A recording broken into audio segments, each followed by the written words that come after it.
ओशो कहते हैं, प्रेम आत्मा का आहार है। प्रेम आत्मा में छिपी दिव्य ऊर्जा है। प्रेम आत्मा का वह स्वाभाविक मार्ग है जिसके माध्यम से वह परमात्मा तक पहुंचती है। जो व्यक्ति इसके बिना जीता है वह ऐसे जीता है जैसे कोई भूखा हो। जो इसके बिना जीता है वह आध्यात्मिक रूप से उपवास में है। उसका शरीर जीवित हो सकता है, उसका मन भी जीवित हो सकता है, पर उसकी आत्मा सदा सुप्त और मृतप्राय रहती है। उसे आत्मा का कोई अनुभव नहीं होता। आत्मा उसके लिए केवल एक शब्द भर है, सुना हुआ, पढ़ा हुआ, पर अर्थहीन, क्योंकि प्रेम के बिना किसी ने भी कभी यह नहीं जाना कि वह कौन है। प्रेम के बिना मनुष्य स्वयं से बाहर भटकता रहता है। वह कभी अपने ही घर में उपस्थित नहीं होता। भीतर प्रवेश करने का केवल एक ही द्वार है और वह है प्रेम। जैसे शरीर को हर क्षण श्वास की आवश्यकता होती है, यदि श्वास ना हो तो शरीर का जीवन से संबंध टूट जाता है।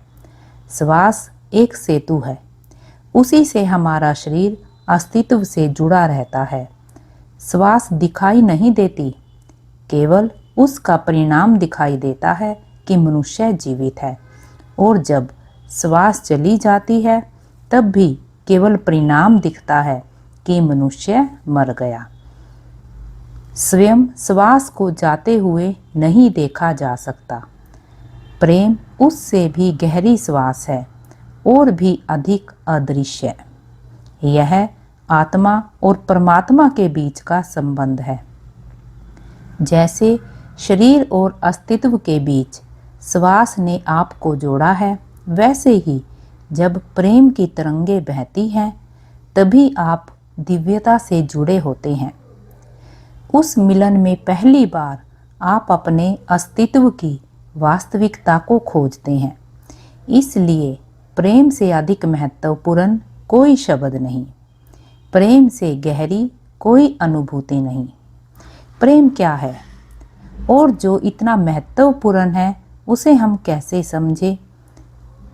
आप अपना चेहरा केवल इसीलिए पहचानते हो क्योंकि आपने उसे दर्पण में देखा है, अन्यथा बताइए आप अपने चेहरे को कैसे पहचानते?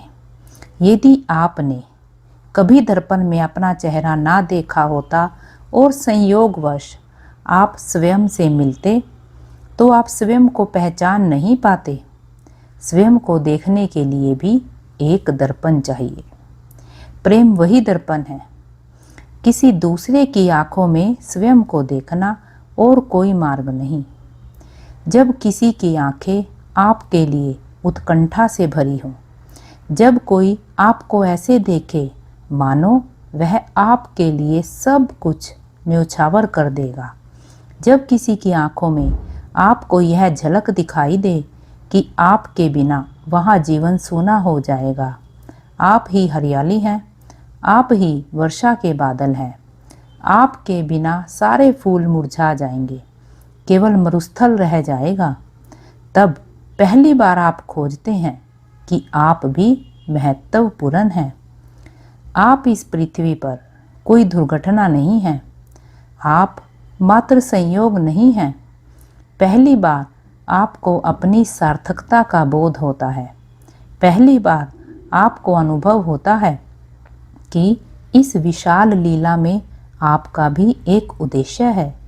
इस विराट रंगमंच पर आपकी भी एक भूमिका है। यदि आप ना हो तो कुछ अधूरा रह जाएगा। कम से कम एक हृदय आपके बिना मरुस्थल बना रहेगा। कम से कम एक हृदय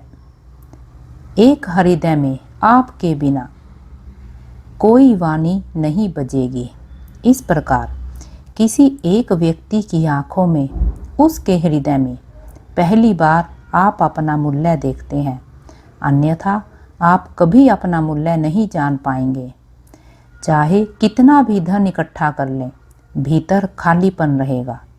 चाहे कितने ही ऊंचे पद पर पहुंच जाएं, भीतर से जानेंगे सब कुछ खोखला है।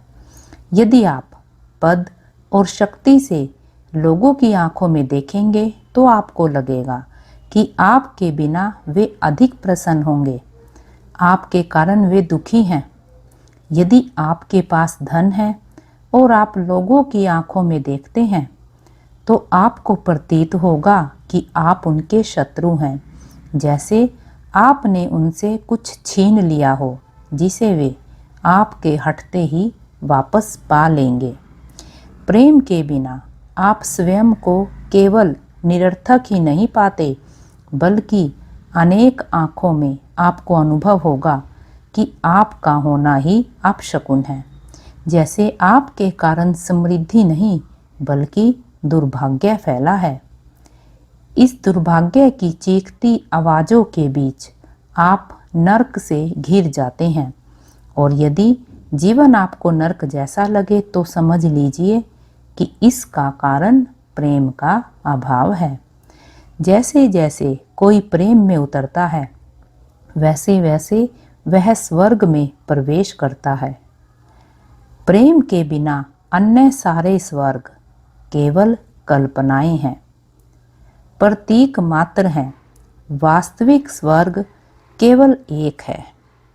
जब आप किसी के लिए इतने महत्वपूर्ण हो जाएं कि वह आपके लिए अपना जीवन तक त्यागने को तैयार हो जाए।